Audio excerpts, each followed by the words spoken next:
Hi, Steve and Caleb from Brownells, and it is hunting season again. Caleb, what do you do before you run out the door, jump in the truck, and head for the woods? Use the bathroom. Okay, what's the other thing? Oh, I got to get my gun. Yeah. You got to get your guns ready. Is it ready? It's Is it ready? ready enough. And I don't mean loaded.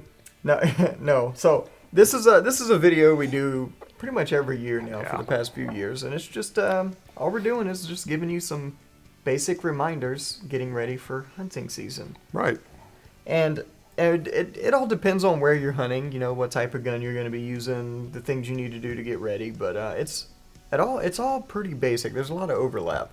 And if you, like last hunting season, if you were, you know, out in the rain or snow or whatever, and you came in soaking wet and threw your gun in the safe, that was probably the wrong move, as we say every year, right? Right. Right. So firearm, getting your fire, if you're not going to use your firearm until next hunting season, like this hunting season from last hunting season, you got to take special care when you put it away. First off, just make sure it's dry. Put a light coat of oil on it. Punch the bore, and really that's all you need to do. But when you bring it back out, Steve, I'd say just kind of do a quick repeat of that. Sure. Especially punch the bore. Sure. And if you're using anything extra mechanical like a semi-auto or a revolver or something that has moving parts that need to function smoothly, check it out and make sure it's not binding. Maybe your WD-40 is gummed up in there or something, you know. First of all, don't put WD-40 in your gun, all right?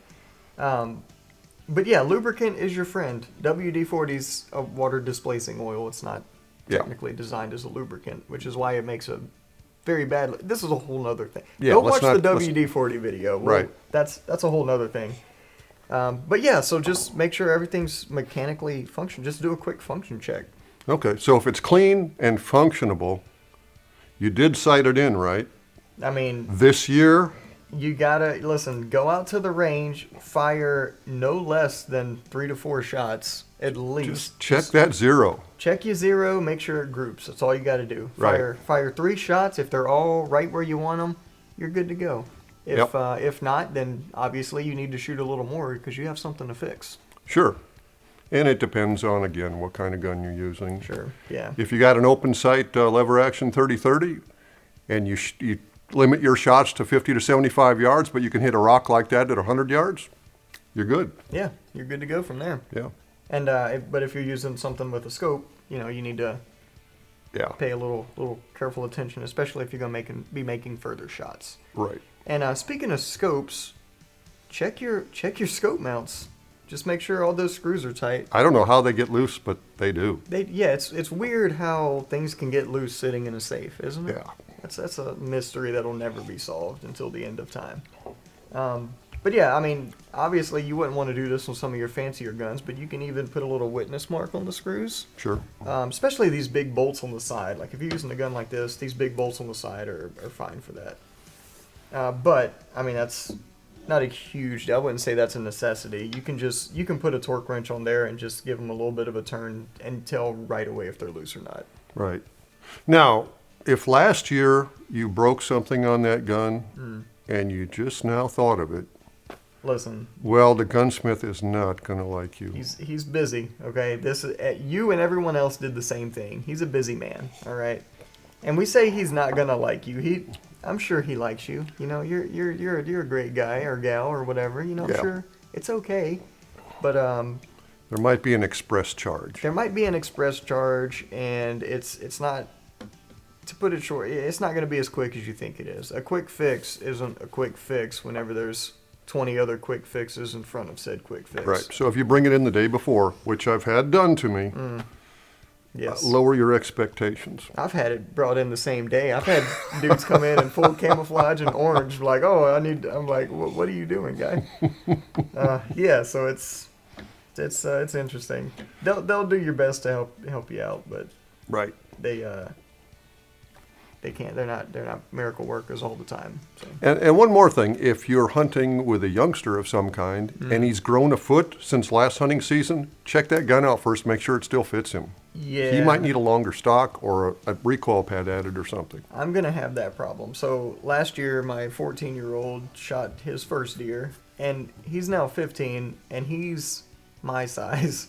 So, I mean, the plus side is I have a lot of guns, so I'll just let him use one of mine Sure. rather than try and refit his because I have two other younger boys that are. And you've got adjustable stocks on I them. have adjustable stocks. Listen, I know a gunsmith, so it's no problem. He doesn't do much work these Hey, days. listen, that's fighting words. We need to cut this video up. So let's talk about shotgun hunting real quick before we wrap it Oh up. here. man, did you lose that choke last year and forget to replace it?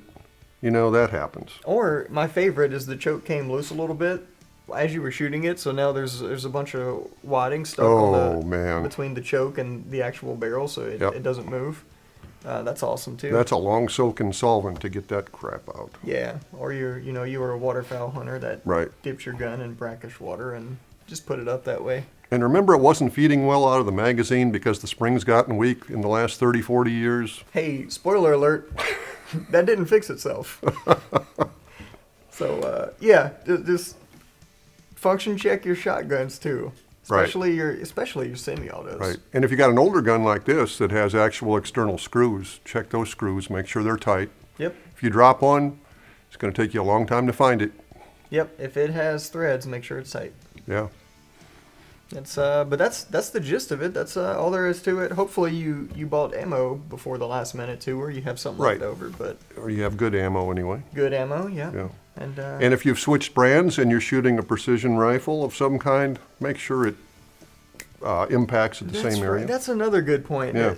If you're gonna just willy-nilly swap around ammo, like different weight bullets and stuff like that, you need to make sure that's Yeah. hitting where you want it to hit. It's gonna have an effect on your point of impact. Right. Now, if you're the guy with the open sight 30-30, shooting at 50 yards, I wouldn't worry so much. Yeah.